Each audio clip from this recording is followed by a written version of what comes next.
హైదరాబాద్లో మందుబాబుల మత్తు వదిలించేందుకు ట్రాఫిక్ పోలీసులు కుపాదం మోపుతున్నారు. వీకెండ్స్లోనే కాకుండా సాధారణ రోజుల్లో కూడా అర్ధరాత్రి వేళల్లో ఆకస్మిక తనిఖీలు నిర్వహిస్తూ డ్రంక్ అండ్ డ్రైవ్ కేసులను భారీగా నమోదు చేస్తున్నారు. తాజాగా మాధాపూర్ మెట్రో స్టేషన్ సమీపంలోని జూబ్లీ హిల్స్ ట్రాఫిక్ పోలీసులు చేపట్టిన తనిఖీలు ఉద్రిక్తంగా మారాయి. తనిఖీల సమయంలో పోలీసులు పక్షపాత ధోరణి ప్రదర్శిస్తున్నారని వాహనదారులు, ముఖ్యంగా సామాన్యులు ఆరోపిస్తున్నారు. డ్రంక్ అండ్ డ్రైవ్ టెస్టుల పేరుతో పోలీసులు కేవలం మధ్యతరగతి ప్రజలను, ఆటో డ్రైవర్లను, బైక్ స్వారీ చేసే వారిని మాత్రమే లక్ష్యంగా చేసుకుంటున్నారని విమర్శలు వెల్లువెత్తుతున్నాయి. ఈ అంశానికి సంబంధించి పూర్తి డీటెయిల్స్ మా ప్రతినిధి పాపన్న అందిస్తారు.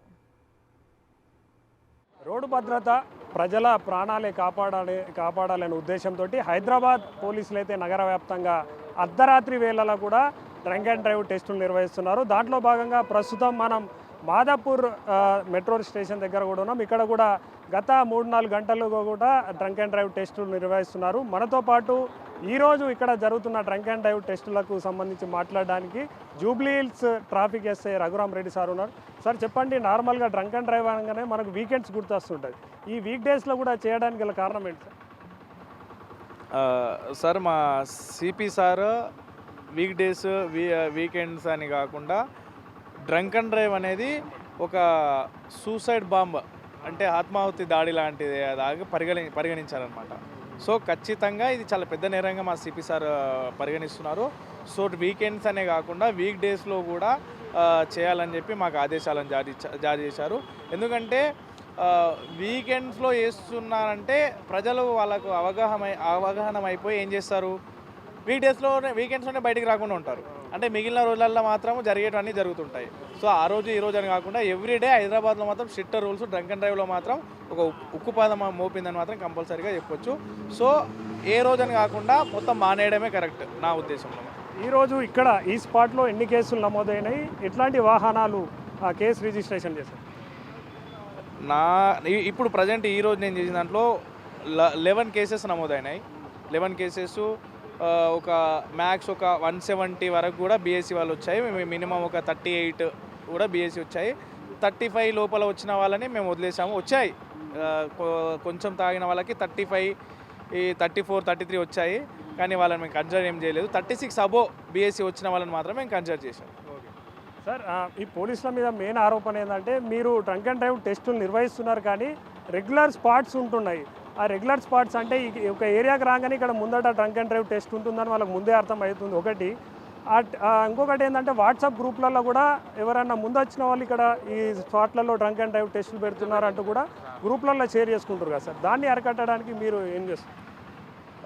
సార్, మేము డ్రంక్ అండ్ డ్రైవ్ చేయడం కూడా ఏదో దొంగతనంగా గల్లీ రోడ్లలో కానీ ఏదో ఇంటీరియర్ ప్లేస్లలో కానీ చేయడానికి వీల్లేదు. మేము చేసేది ప్రజలందరూ చూడాలి ఖచ్చితంగా. అదే మేము చేసేది ప్రజలందరూ చూడాలి. అంటే అదొక వెడల్పైన రోడ్ ఉండాలి, అందులో ట్రాఫిక్ జామ్ ఎక్కువ కావద్దు, లైటింగ్ ఉండాలి. మేము చేసేదానికి మేము అవి లైటింగ్ పట్టుకుంటాము, ప్రజలకు మేము చేసేది కనిపించాలి, అని విజిబుల్ కూడా ఉండాలి. అంటే మేము దొంగతనం చేయట్లేదు, ప్రజలందరికీ తెలియాలి. అంటే మేము డ్రంక్ అండ్ డ్రైవ్ చేయడం వల్ల వీళ్ళు చేస్తున్నారు, ఈ హైదరాబాద్లో డైలీ చేస్తున్నారు అని చెప్పి వాళ్ళు మార్పు రావాలంతే, కానీ కేసులు వేయడం మా ఉద్దేశం కాదు. మీ మీద వస్తున్న మరొక ప్రధాన ఆరోపణ ఏంటంటే చిన్న చిన్న 2 వీలర్లు ఆటోలను పట్టుకుంటున్నారు, కానీ పెద్ద పెద్ద కార్లను మాత్రం వదిలేస్తున్నారంటూ ప్రధానంగా మీ పోలీస్ శాఖ మీద ఉంది సార్, దాని గురించి ఏమన్నా? సార్, ఈ పెద్దోళ్ళు నాకు రిలేటివ్ కాదు, ఈ చిన్న చిన్న ఆటోళ్ళు, బైక్ వాళ్ళు నాకు రిలేటివ్ కాదు. ఈయన నేను ఎందుకు వదిలేయాలి, ఈయన నేను ఎందుకు పట్టుకోవాలి? ఓకేనా? వీళ్ళు మాకంటారు, ఏమని అంటారంటే వీళ్ళని పట్టుకున్న తర్వాత నేను ఈయన దగ్గరికి టెస్ట్ చేయడానికి వచ్చేటప్పుడు మిగిలిన అందరూ పోతురు కదా అని అంటారు. ఒక రోడ్డు మీద అట్ టైం ఒక మినిట్కి ఒక దగ్గర ఒక 500 వెహికల్స్ అన్న పోతాయి. మేము ఉన్నాం ఎన్నో ఒక 6 నుండి 7 మంది. ఎన్ని వెహికల్స్ అని పట్టుకోవాలి? వాళ్ళు దాన్ని పట్టుకొని మీరు మమ్మల్నే పట్టుకున్నారు, మీద 500 వెహికల్స్ వదిలేశారు అంటారు. అంటే మేము ఎలా 5 మంది 7 మంది 500 వెహికల్స్ ఎలా ఆపాలి? మాకు డౌట్ వస్తుంది. కొంతమంది కళ్ళు చూస్తాము, కొంతమంది బిహేవియర్ చూసి దాన్ని బట్టి మేము గెస్ చేసి ఆపి చేస్తాం తప్పితే అన్ని వెహికల్స్ చెక్ చేయాలంటే టైం సరిపోదు, మెన్ని సరిపోదు. రోడ్ ట్రాఫిక్ ఇక్కడ నుండి చెక్ పోస్ట్ వరకు పోతుంది, అది పబ్లిక్ ఇబ్బంది. సో మేము ఏం చేసినా పబ్లిక్ ఇబ్బంది జరగకుండా పబ్లిక్ కోసము పబ్లిక్ కొరకు మాత్రం మేము చేస్తాం తప్పితే నేను అందరికీ వేసుకుంటూ కూర్చుంటే చెక్ పోస్ట్ వరకు ట్రాఫిక్ పోతుంది. సో 1 అవర్ కావాలి ట్రాఫిక్ జామ్ క్లియర్ చేయడానికి. సో వాళ్ళు అట్లా ఫీల్ అవుతారు అంతే. పెద్దోళ్ళు వదిలేశారు, చిన్నోళ్ళు వదిలేశారు, కానీ మేము ఎవరిని వదిలేయం. వాళ్ళ కళ్ళ ముందర పోయిందని మేము వదిలేస్తున్నాం అనుకుంటారు, కానీ వదలం. మేము అన్నింటినీ పట్టుకుంటాం. సార్ ఇక్కడ డ్రంక్ అండ్ డ్రైవ్లో దొరికిన వారికి ఎలాంటి శిక్షలు ఉంటాయి? అంటే మొదటిసారి దొరికిన వారికి ఎలా ఉంటాయి, రెండవసారి దొరికి ఇన్ని డ్రంక్ అండ్ డ్రైవ్ టెస్టులు చేస్తున్నా మళ్ళీ ఎందుకు రోడ్డు పైనకు వస్తున్నారు సార్? డ్రంక్ అండ్ డ్రైవ్ దొరికిన వాళ్ళకి శిక్ష అంటే అందరికీ కామన్గానే ఫస్ట్ టైం దొరికిన వాళ్ళకి జడ్జి గారి చేతుల్లో ఉంటుంది. అది నార్మల్గా ఒక 2000 చేంజ్ ఏదో ఫైన్ ఉంటుంది ఒకసారి దొరికినప్పుడు. అంతకన్నా ముందు ఒక కౌన్సిలింగ్ ఇస్తాం మేము ఖచ్చితంగా.